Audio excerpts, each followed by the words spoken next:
우리 교회에서 매주 목요일마다 10시 반이면 어김없이 목요 전도 모임을 갖습니다. 그래서 한 200여 명이 나와서 교육자를 포함해서 200여 명이 나와서 함께 기도하고 교회 인근에 다 나가서 전도를 하고 있습니다. 교회가 개척된 이래 계속 지금까지 된 일입니다. 눈이 오나 비가 오나 계속됩니다. 이제 요즘은 바뀌어서 목요일이 법정 공휴일이면 가족들과 함께 보내라고 화요일이나 수요일 날 또 다른 날로 바꿔서 하고 있습니다. 저는 요즘 그 노원역 근처에서 전도를 하고 있습니다.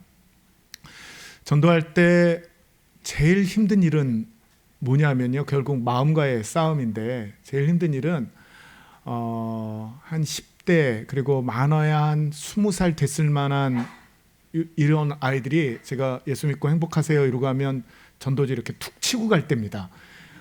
그럴 때는 안에서 이렇게 쑥 올라옵니다. 그러면서 막 하고 싶은 말들이 많아지죠. 난 너희들이 가고 싶어하는 대학도 졸업했고, 그리고 나보다 화려한 니네들이 10대 20대를 보낼 줄 알아? 내가 10대 20대 때 얼마나 잘 나갔는 줄 알아? 막 이런 마음까지 해서 막 이렇게 다 같이 올라옵니다.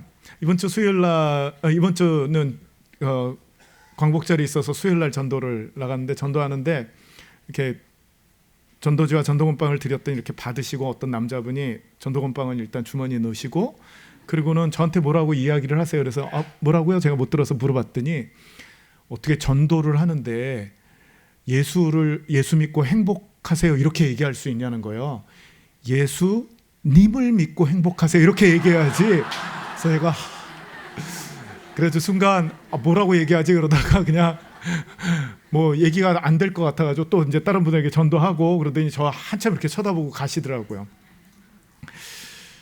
아마 우리 성도님들도 전도를 생각하면, 전도라는 걸 생각하면 전도 복음을 전하는 건 너무 좋은데, 이 거절당할 때 그거를 어떻게 처리를 할지 잘 몰라서 그것 때문에 사실 망설이는 경우가 꽤 많을 것 같습니다. 내가 왜 이런 대우를 받아야 되지? 뭐 이런 느낌. 그러니까 복음을 전하고 그것에 반응을 할 때의 기쁨보다 더 큰 것은 없는데, 그거를 이렇게 아주 우리의 마음을 이렇게 힘들게 하면서 거절할 때 그걸 어떻게 처리할까, 이 생각을 하거나 이걸 경험한 분들은 그래서 또 다시 하기가 쉽지 않을 때가 있습니다. 요즘은 이제 전도건빵으로 전도지와 함께 전도하는데요, 전도건빵은 특별히 전도지를 잘 받지 않던 50대 60대 아저씨들이 잘 받습니다. 왜냐하면 건빵에 대한 추억이 있어서. 그래서 이렇게 전도를 나가면 그 시간을 기다리고 있다가 전도건빵 받으러 오시는 아저씨들이 좀 있으세요. 그리고 이제 받으면서 꼭 한마디 더 합니다. 하나 더 주시면 안 돼요? 그러면 물론 드리죠.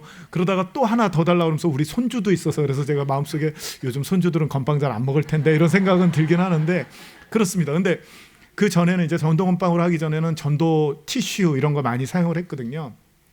고등부에서 이제 어린아이들도 데리고, 고등부 아이들도 데리고 전도를 나갑니다. 뭐 나가자 그러니까 아이들도 얼떨결에 쫓아나가는 아이들이 많죠. 막 전도를 해야겠다 막 이런 마음들을 가진 아이들이 몇 명이나 되겠어요. 근데 함께 그런 과정들과 훈련들을 하니까, 그래서 이제 고등학교 남학생 아이가 같이 전도를 나갔다가 전도 티슈를 나누면서 예수 믿으세요 이러고 이제 줬는데, 어떤 아저씨가 치면서 간 모양이라서 전도 티슈가 뚝 떨어지니까 그럴 때 당황하잖아요. 뭐 이걸 어떻게 하지? 막 이런 마음이 들잖아요. 근데 이때 그 아이가 이렇게 얘기했습니다. 아저씨 이 티슈 잘 닦여요 이렇게 얘기를 한 거예요. 근데 이제 이걸 보고 어떤 사람들은 그때 예수 믿으라고 그래야지. 그게 그렇게 순간적으로 감정과 이런 게 막 이렇게 어려울 때는 그런 얘기 잘 안 나오죠. 그래서 그 이야기를 듣고 제가 그 아이에게 물었습니다. 너 왜 그렇게 얘기했니? 그랬더니 목사님 그 순간에는 아무 생각이 안 나서 입에서 얼떨결에 나온 얘기가 그 얘기라는 거예요. 근데 같이 전도하던 사람들이 얼마나 웃었는지 하여튼 그런 기억이 있습니다. 여전히 그 복음을 전한다는 것은 이런 과정들이 함께 동행이 돼요. 지금뿐만 아니라 사도 바울이 전도 여행을 다니고 할 때도 동일한 일이 있었습니다. 어떤 면에서는 지금보다 더 심했지요. 제가 들었던 그 전도하다 우리 교회에서 전도하다가 제일 심하게 한 경우는 물론 맞는 일도 있었습니다. 우리 박시환 성도님 지하철에서 전도하다가 맞은 일도 있어요. 뭐 그런 일이 있지만 사실 이 성경에 나오는 그 복음을 처음 전하던 시대에는 죽임을 당하기도 하고 그리고 맞아서 죽었다고 생각하는 일도 있고 이랬습니다. 바로 우리 오늘 읽은 이 데살로니가 교회도 데살로니가는 지금 그리스 북쪽에 있거든요. 지금 현재 지도에 보면 그리스 북쪽에 있는데 그 북쪽에서 전도를 하다가 데살로니가에서 이 지역에서 전도하다가 사도 바울이 사람들에게 잡힐 위기에 처했어요. 유대인들과 그 지도자들이 이 사도 바울 가만 안 놔두겠다 이러고 막 잡으러 다녔었어요. 그래서 잡히면 안 되기에 밤에 몰래 빠져나가서 도망을 갔던 곳이 바로 이 데살로니가 지역이고 그렇게 해서 개척이 돼서 시작된 교회가 데살로니가 교회입니다. 2절에 보면 오늘 읽은 2절에 이렇게 되어 있습니다. 너희가 아는 바와 같이 우리가 먼저 빌립보에서 고난과 능욕을 당하였으나 여기서 빌립보에서 고난과 능욕을 당했다고 하는 것은 이제 사도행전 16, 17장에 보면 이 내용이 나와 있는데 이 데살로니가 오기 바로 전에 있던 곳이 빌립보였어요. 거기서 한 사람이 귀신 들려서 점치는 사람이 이 사도 바울이 가는 곳마다 막 못살게 구는 거예요. 그러니까 사도 바울이 참다 예수의 이름으로 명하노니 더러운 귀신아 나와라 이랬더니 귀신 나오니까 점을 못 치게 됐죠. 그 수입이 없는 거예요. 그동안은 점쳐서 수입을 받았는데 그러니까 그 주인이 이제 사도 바울을 쫓아다니면서 고소해서 감옥에 가서 잡힙니다.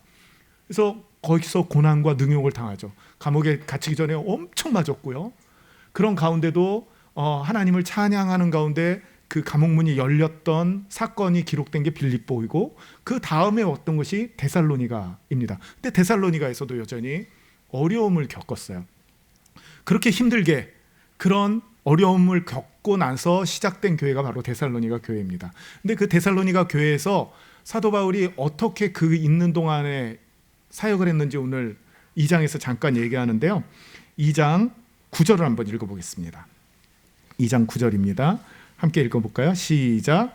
형제들아 우리의 수고와 애쓴 것을 너희가 기억하려니 너희 아무에게도 폐해를 끼치 아니하려고 밤낮으로 일하면서 너희에게 하나님의 복음을 전하였노라. 사도 바울이 뭐라고 얘기하냐면 너희가 데살로니가 교인들아 너희가 기억할 거야. 우리가 수고와 애쓴 것을. 그러니까 사도 바울이 수고하고 애썼어요. 그리고 너희 아무에게도 폐를 끼치지 않으려고 너희가 힘들어하고 너희가 부담스러워할까 봐 너희 교인들이 부담스러워할까 봐 밤낮으로 내가 직접 일하면서 너희에게 복음을 전했어. 이렇게 이야기를 하죠. 10절에는 이렇게 얘기합니다. 우리가 너희 믿는 자들을 향하여 어떻게 거룩하고 옳고 흠없이 행하였는지. 그러니까 옳고 거룩하고 흠없이 행하려고 내가 무지하게 했었어. 이렇게 사도 바울이 이야기를 하는 거예요. 사랑하는 성도 여러분, 우리 성도님들은 언제 폐를 끼치지 않으려고 엄청 애쓰나요? 언제 이렇게 우리가 수고하고 애썼어. 그리고 폐 끼치지 않으려고 밤낮으로 내가 일했어. 이렇게 할 때가 언제일까요? 우린 뭐 일상이 맨날 이런가요? 막 밤낮으로 일하고 그리고 옳고 거룩하고 흠없이 행하려고 애쓰고 그렇게 하죠. 근데 이렇게 했던 사도 바울이 이렇게 할 수 있었던 이유를 그 다음에 설명을 합니다. 우리 한번 같이 읽어볼까요? 11절입니다. 시작. 너희도 아는 바와 같이 우리가 너희 각 사람에게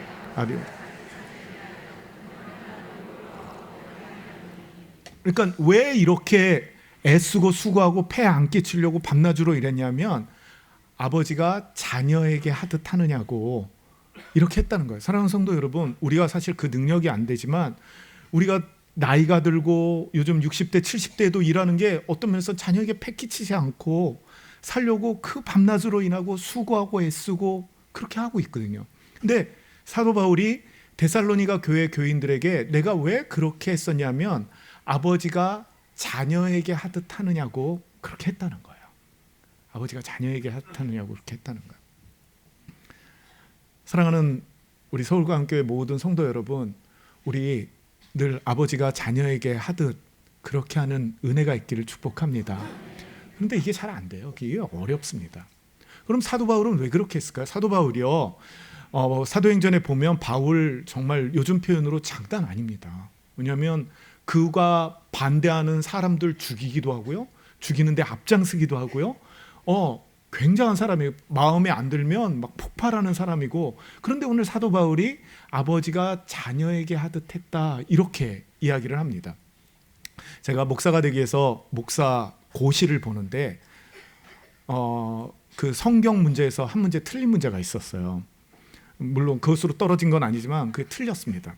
틀린 문제가 뭐였냐면 주관식에 이렇게 나왔습니다. 성경 전체를 대표하는 한 구절을 적고 그 내용을 적으라, 이렇게 나왔어요. 성경 전체를 대표하는 구절이 뭐지? 사랑하는 성도님들이 만약에 이런 성경 질문을 받으면 뭐라고 답변하시겠어요? 네? 뭐라고요? 여러분이 뭐 여러 말씀을 하시는데 뭐라고 그러시는지는 잘 모르겠는데 잘 안 들려요. 여기서 답은 뭐였냐면요, 요한복음 3장 16절이었어요. 그렇게 답변하셨었나요? 이렇게 답변하는데 저는 제가 하고 싶은 게 이거예요. 이렇게 답변하시는데 저는 모르겠는 거예요. 틀렸어요. 그래서 와서 이제 시험 보고 와가지고 담임 목사님이 잘 보고 왔냐고 물었길래 그게 답이 뭐예요? 그랬더니 담임 목사님이 요한복음 3장 16절이잖아, 이렇게 얘기하는 거예요. 요한복음 3장 16절은 하나님이 세상을 이처럼 사랑하사 독생자를 주셨으니 이는 저를 믿는 자마다 멸망치 않고 영생을 얻게 하려 하심이라. 그게 요한복음 3장 16절이에요. 요한복음 3장 16절이잖아. 딱 듣는 순간 그렇지, 그게 답이구나. 갑자기 너무 창피해지는 거예요. 그래서 이제 같이 동역하던 목사님들한테 물었습니다. 그 답이 뭐야? 그랬더니 반은 답을 하고 반은 답을 못해요. 반을 답한 사람들은 누구였냐면요, 주일학교 때부터 계속했던 목사님이고, 도중에 믿었던 목사님들은 그 답을 모르더라고요. 저도 23살에 교회를 처음 나갔으니까 주일학교를 경험한 적이 없잖아요. 그래서 제가 핑계를 댔습니다. 주일학교를 한 사람들은 이걸 알고 주일학교를 못한 사람들은 이걸 모르는구나. 그래서 제가 주일학교 교육이 중요하구나, 이런 얘기를 했는데 물어보니까 대부분 주일학교 때 그런 교육을 받았다는 거예요. 요한복음 3장 16절이 얼마나 중요한 구절인지. 근데 왜 저는 그걸 몰랐을까요? 하여튼 그래서 틀렸습니다. 그런데 요한복음 3장 16절에 있는 것처럼 이것을 근거로 우리가 복음은 예수를 믿음으로 구원을 얻고 영생을 얻는 것이다. 아멘이죠. 네, 복음은 예수님을 믿고 독생자이신 예수님을 구주로 믿고 구원을 받아 영생을 얻는 것이다. 맞아요. 이게 복음이에요. 근데 우리가 이거를 너무 이렇게 기계적으로 그리고 문자적으로 그게 머릿속에 이렇게 들어와 있어요. 복음은 예수님을 믿고, 그래서 우리가 예수를 믿고 구원 얻으십시오 하는 게 다 이걸 근거로, 이런 말씀들을 근거로 하는 거예요. 근데 그 앞에 한 문장이 더 있어요. 하나님이 세상을 이처럼 사랑하사. 그러니까 이 복음이 있게 된 근본적인 출발은 어디서부터 시작이 돼요? 하나님의 사랑에서부터 시작된 거예요. 하나님의 그 사랑이 없었으면 복음은 없습니다. 예수를 믿고 구원을 얻을 수 있는 기회가 없어요. 그런데 그 하나님의 사랑이 있기 때문에 그 하나님의 사랑으로 인해 하나님께서 그 아들 독생자를 우리에게 보내주셨고, 이 예수 그리스도를 믿음으로 구원에 이룰 수 있는 길을 열어주셨어요. 그래서 성경에서는 예수님이 오시기 전에 구약 성경에서는 계속 얘기하는 그 중요한 은유가 뭐냐면 하나님이 아버지처럼, 부모처럼 그 자녀를 보호했다. 그 얘기를 구약 성경에서 계속 반복해서 이야기를 합니다. 그 마음의 결과로 온 게 뭐예요? 바로 예수님이에요.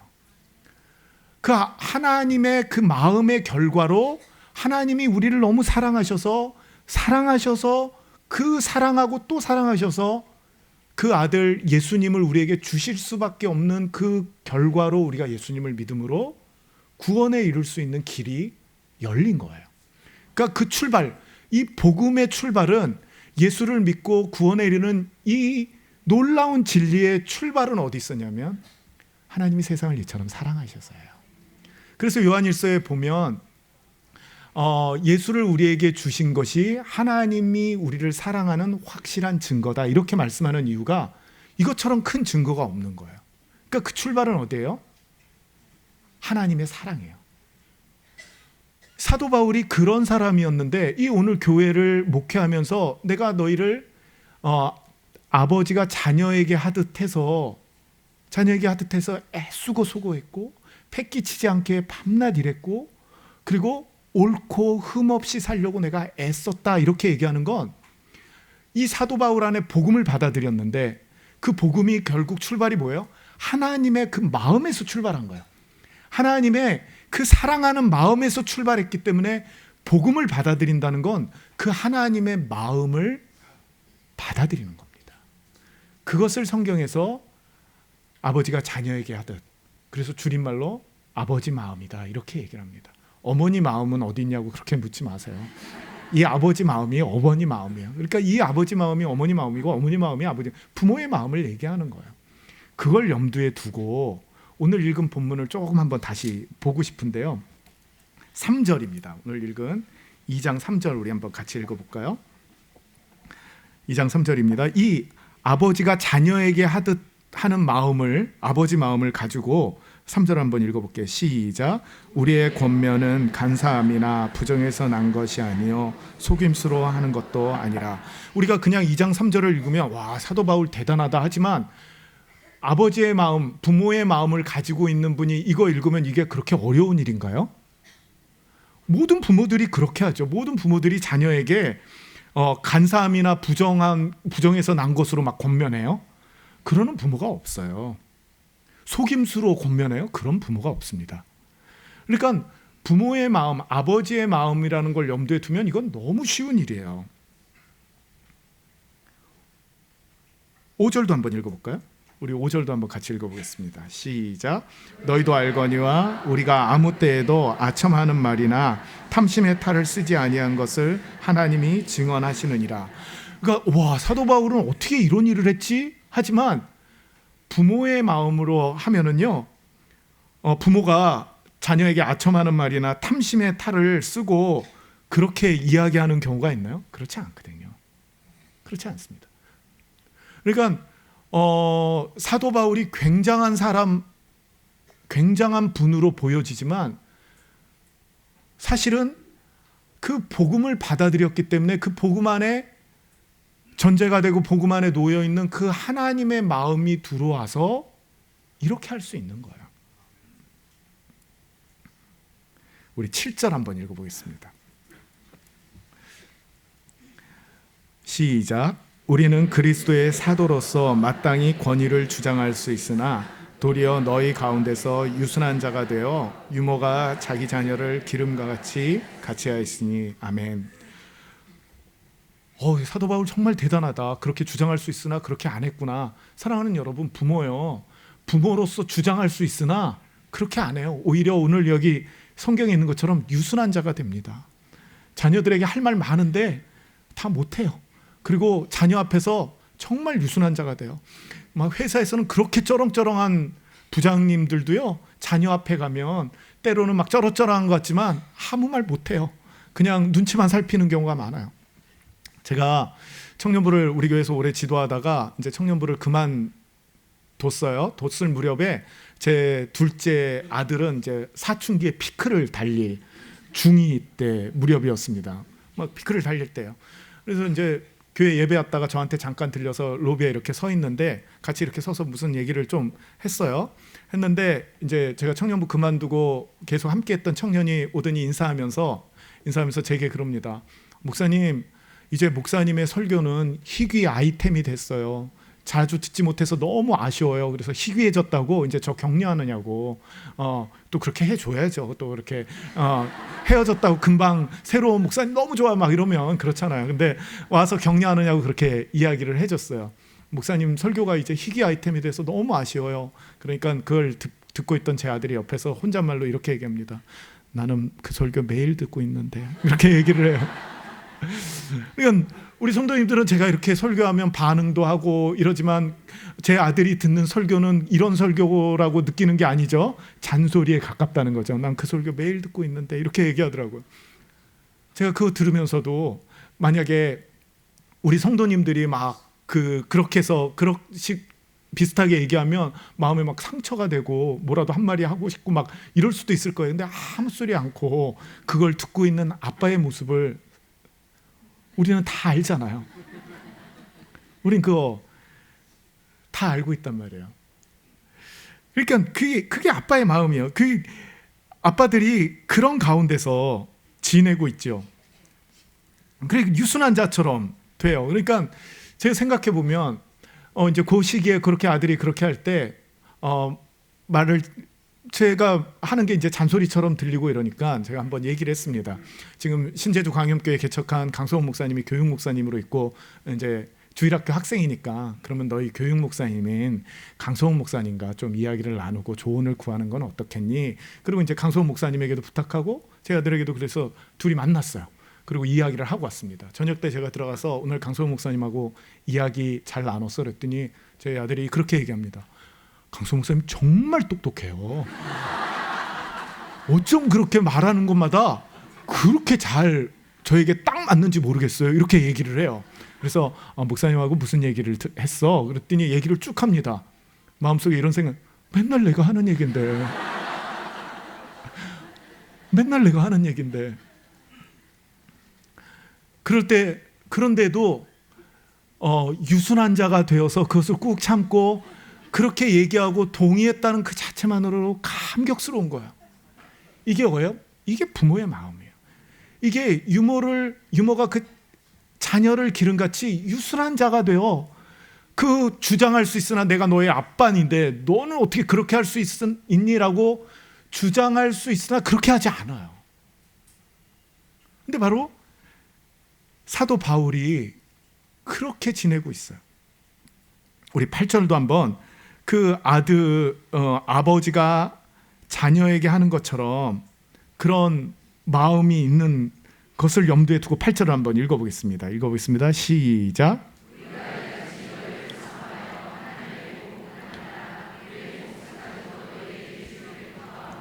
너희가 우리의 사랑하는 이 본문을 8절을 읽으면 와 사도 바울 정말 대단하다.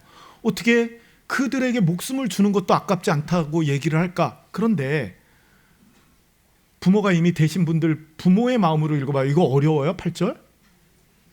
네? 사랑하는 부모 여러분, 이 8절이 어떻게 목숨까지도 내놓는다고 얘기할 수 있지? 이렇게 생각이 되세요? 아니죠. 부모들은 당연히 그렇게 해야지. 어떤 상황이 되면 당연히 그렇게 해야지 라고 아마 다 생각을 하실 겁니다. 사랑하는 성도 여러분, 오늘 주일 맞아서 왜 교회에 오셨어요? 교회 와서 우리가 뭘 한 주 동안 얼마나 뭘 잘못했는지 그거 막 지적받고 성도님은 지금 이걸 잘못했습니다 이러고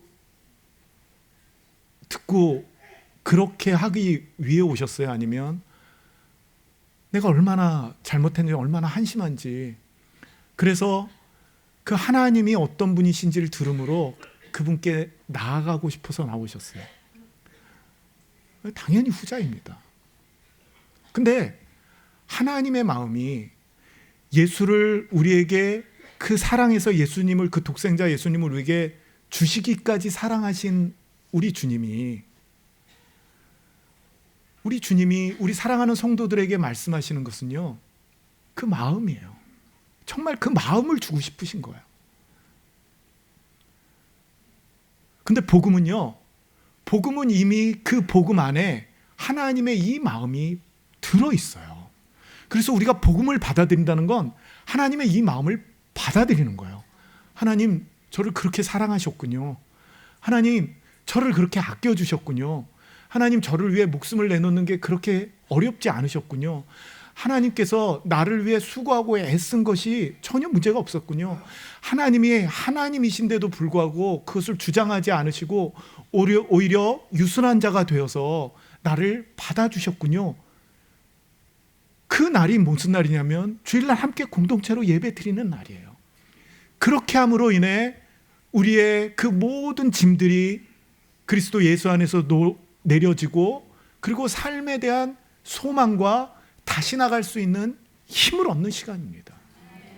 사랑하는 성도 여러분, 그 힘이 없어서 여기에 오신 거 아니에요? 그러니까 복음은 단순히 활자화된 활자화된 글자가 아니에요. 예수 믿고 구원받는 거야. 예, 맞는 진리입니다.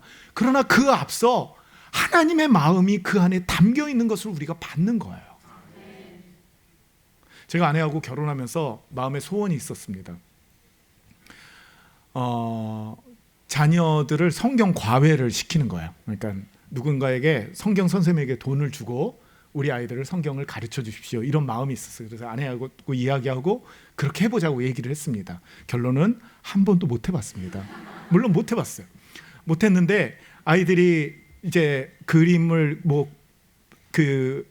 펜을 들고 뭔가를 막 아무거나 자기네들이 그리고 싶어 할 때부터 저하고 아내하고 큐티하던 그 회사에서 나온 그때부터 어린 아이 때부터 하는 그 큐티집을 가지고 아이들을 큐티를 시키고, 그리고 이 성경을 가지고 어떻게 내 삶에 적용을 하는 것이고, 이런 걸 계속 어렸을 때부터 계속 훈련을 시켰어요. 그래서 아이들이 그림을 그리고 어떻게 하나님은 어떻게 하시는 분인지 그림 그리고 글씨를 쓰게 되면 그것을 가지고 적용을 하고, 이런 일들이, 그걸 남겨둔 것이 아직도 좀 있는데요. 보다 보면 참 재밌습니다. 거기에 어느 날 이렇게 적혀 있었어요. 적용. 그날 본문이 전도와 관련된 본문이었거든요. 막 전도와 관련된 본문이었는데 거기에 적용 하고 아들이 글씨로 아주 삐뚤삐뚤 써놨습니다. 꼬셔 전도, 이렇게 해서, 그러니까 자기 안에서는 최대한 적용을 해서 어떻게 전도를 할까? 꼬셔야겠다. 그래서 꼬셔 전도예요. 그래서 저희가 그날 이후로 꼬셔 전도법이라고 아들에게 계속 얘기한 기억이 있습니다. 애들이 좀 더 장성한 후에는 어떻게 하면 이 아이들을 말씀 안에서 키워볼까 해서 그렇게 바쁘고 막 맨날 늦고 막 이러는 가운데도 제가 우리 아이들만을 위한 성경 교재를 따로 만들어서 아이들에게 성경을 가르쳤어요. 얼마나 성도님들은 이런 생각할 거예요. 야, 목사님 애들은 참 좋겠다. 목사님이 그렇게까지 해서 했으니.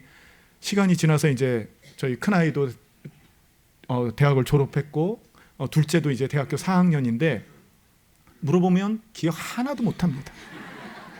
아빠가 우리한테 그렇게 가르쳤어요? 언제요? 막 이러고 물어봐요.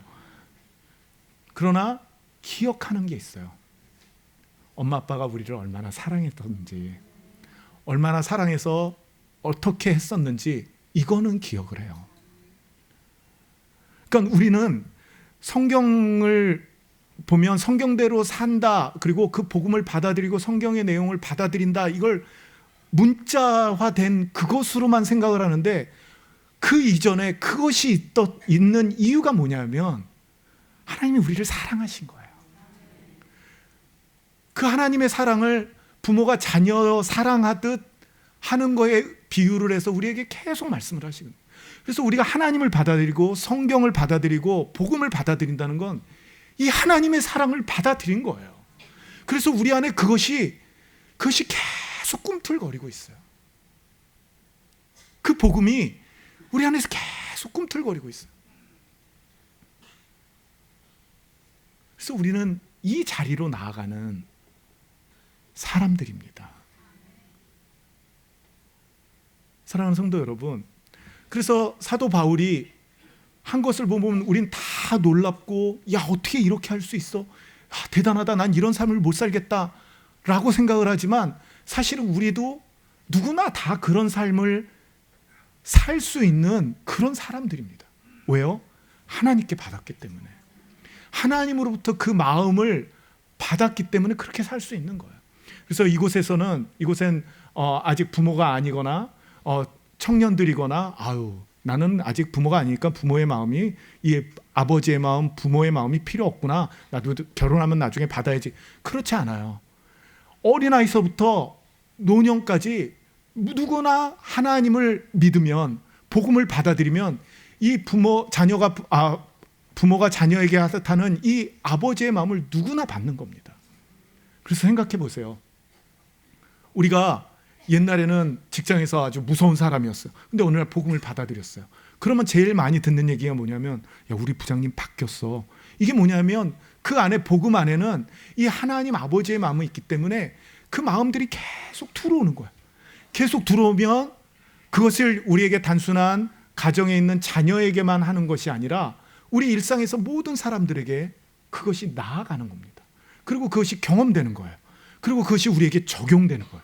그래서 사회나 회사나 직장이나 사업체나 가정이나 동일한 이 아버지의 마음이 우리 안에 계속 꿈틀거리게 되는 거예요. 그래서 원래 제 성품은 어때요? 그렇게 전도지를 툭 치고 갈 때 이리 와, 이렇게 할 수 있는 성품이지만 그것을 견디고 그것이 상처가 안 되는 이유는 계속적으로 우리 안에 복음이 있으면, 우리 안에 복음이 있기 때문에 이 하나님이 주신 그 마음으로 그것이 치료되고 회복되고 깨끗해지고 다시 그 마음이 계속 일어나는 일들을 반복하는 거죠. 사랑하는 성도 여러분, 여러분들이 복음을 받아들이셨습니까? 여러분들이 복음을 받아들이셨어요? 그 복음 안에는 하나님이 세상을 사랑한 그 하나님 아버지의 마음이 받아들여 있기 때문에 우리에게 이미 그 아버지의 마음이 다 있습니다. 그래서 나는 사도 바울처럼 안 되겠다 이런 얘기는 안 하셔도 됩니다. 우리는 사도 바울과 똑같은 사람입니다. 그래서 사도 바울이 어느 지역에 갔을 때 와, 저는 신이다 이랬을 때 사도 바울이 얘기한 게 있어요. 나도 너희와 성정이 똑같은 사람이다. 맞는 얘기예요. 맞는 얘기예요. 사랑하는 성도 여러분, 우리가 받은 복음은 하나님의 마음이 담긴 선물입니다. 우리는 그 선물을 받아서 세상에서 살고, 그 선물을 받은 세상에서 살다가 또 다시 교회 와서 그 에너지를, 그 힘을, 그 능력을 받아서 살고 있는 거예요. 에베소서에 보면 자녀들아 부모를 공경하라, 그리하면 내가 이 땅에서 잘 되고 장수하리라 이렇게 돼 있어요. 그래서 우리 부모님들이 그 자녀들에게 얘기합니다. 부모 공경해라. 그러면 내가 잘 된다. 성경에 그렇게 기록이 돼 있다. 그래서 담임 목사님이 쓴 칼럼 중에 제목이 이런 게 있습니다. 부모 공경 펀드, 수익률 최고, 이런 거죠. 그러니까 우리가 돈을 모으기 위해 펀드를 가입하는데 부모를 공경하면 이 땅에서 잘 되고 장수한다고 약속하셨으니까 최고의 수익률이라는 거예요. 어떻게 그런 글을 쓸 수 있을지 모르겠어요. 그래서 그런 부모 공경 펀드라는 제목의 글을 쓴 적이 있어요. 우리가 그래서 자녀들에게 부모를 공경하기를 소망하죠. 자녀가 잘 되는 길이니까. 근데 여기서 한 번 더 생각을 해보면 우리 부모가 자녀들이 우리를 공경하기 쉽도록 우리가 잘 살아주면 이 자녀가 잘 되는 최고의 지름길이에요. 자녀들이 부모를 공경하기 위해서는 막 통성으로 기도하고 금식하며 기도해야 부모님을 한 번 좋은 마음으로 받아들일까 말까 이런 삶을 살면 우리 자녀들에게 너무 불행한 삶을 주는 거예요. 그래서 부모가 정말 잘 살아주면, 자녀가 공경하기 쉽도록 잘 살아주면 이것처럼 자녀에게 잘해주는 게 없습니다. 그래서 축복합니다. 우리 사랑하는 부모 여러분, 자녀가 공경하기 쉽도록 잘 살아주는 은혜가 있기를 축복합니다. 근데 문제는 그럴 능력이 우리에게 없잖아요. 우리가 그럴 능력이 없어요. 그래서 우리가 하나님을 예배하고 복음을 받아들이는 건 자녀가 우리를 공경할 수 있도록 쉽게 살아주는 최고의 지름길입니다. 왜요? 하나님으로부터 그 마음을 받아서 오늘 사도 바울이 이렇게 고백하는 것처럼 내가 아버지가 자녀에게 하듯 너에게 했다. 왜? 하나님의 복음을 받아들임으로 말미암아 내가 그 마음 안에서 그렇게 살 수 있는 힘이 생겼기 때문에, 그리고 예배 가서 그 힘을 매주 받아와서 내가 쓰러지고 한 주 동안 그렇게 못했지만 다시 그렇게 할 수 있는 소망을 갖게 된단다. 이게 우리의 고백이 되면 자녀가 잘 될 수 있는 최고의 지름길을 우리가 어떤 면에서는 주는 겁니다. 사랑하는 성도 여러분, 하나님이 이 마음을 우리에게 주셨고 우리는 그 복음을 통해서 이 마음을 받고, 그것이 교회 안에도 있고, 교회는 그러니까 어떤 곳이에요? 하나님의 마음을 받는 곳이에요. 하나님의 이 아버지 마음을 받는 곳이에요. 그래서 이것을 받아서 세상으로 나가서 그 아버지의 마음을 보여줌으로 하나님이 어떤 분이신지 알게 하는 거거든요. 하나님이 나도 사랑하시겠구나. 그러면 내가 하나님께 나아가요. 이걸 계속 보여주는 거예요. 이 부모의 마음이 우리 계속 전달받고 전달해주고 전달받고 전달해주는 교회 공동체, 그리고 가정 공동체 되기를 주님의 이름으로 축복합니다. 제가 데살로니카 교회를 가본 적이 있어요. 그 지역을 간 적이 있어요. 가서 지내고 있어요. 데살로니카는 가죽으로 지금도 유명한 곳입니다. 옛날부터 가죽으로 유명했고 지금도 가죽으로 유명한 곳이에요. 제가 그곳에서 빈티지 나는 신발 하나를 사왔습니다. 너무 마음에 들었어요. 이렇게 까칠까칠하고 이렇게 좀 막 그 빈티지 있잖아요. 좀 없는 것 같지만 있는. 그래서 이렇게 멋진 사람들이 신거나 이러면 굉장히 잘 어울리는 그런 게 이제 빈티지가 있죠. 그런 신발을 사왔어요. 너무 마음에 들었어요. 오랫동안 신고 다녔어요. 어느 날 집에 갔더니 그 신발이 반짝반짝 광이 나고 바뀌었습니다. 이게 어떻게 된 일이지? 어머니가 나오십니다. 어머니가 얘기합니다. 아, 석진아, 내가 이거 너무 낡아서 오늘 가가지고 수선하는 아저씨한테 반짝반짝 빛나게 해달라고 얘기했어. 어머니, 이건 원래 이렇게 신고 다니는 거예요. 그러나 그 어머니의 마음은 받습니다. 이게 부모의 마음이에요. 낡은 것 같으니까 그걸 어떻게든지 반짝이게 해주려고 반짝반짝 윤이 나게. 그날로 그 신발은 물론 버렸습니다. 어머니가 엄청 미안해 하시지만 어쩔 수가 없었습니다. 사랑하는 성도 여러분, 우리에게 복음이 있습니다. 이 복음은 하나님의 마음이 담긴 겁니다. 그 하나님의 마음이 담긴 그 복음을 받은 우리는 하나님의 마음을 지금도 이 안에서 계속 경험하고 있습니다. 이것이 세상의 곳곳에, 가정을 포함한 세상의 곳곳에 계속 흘러갈 수 있는 그런 통로가 우리인 것을 믿고 오늘 힘있게 나가서 한 주간 살다 오는 저와 여러분 되기를 주님의 이름으로 축복합니다.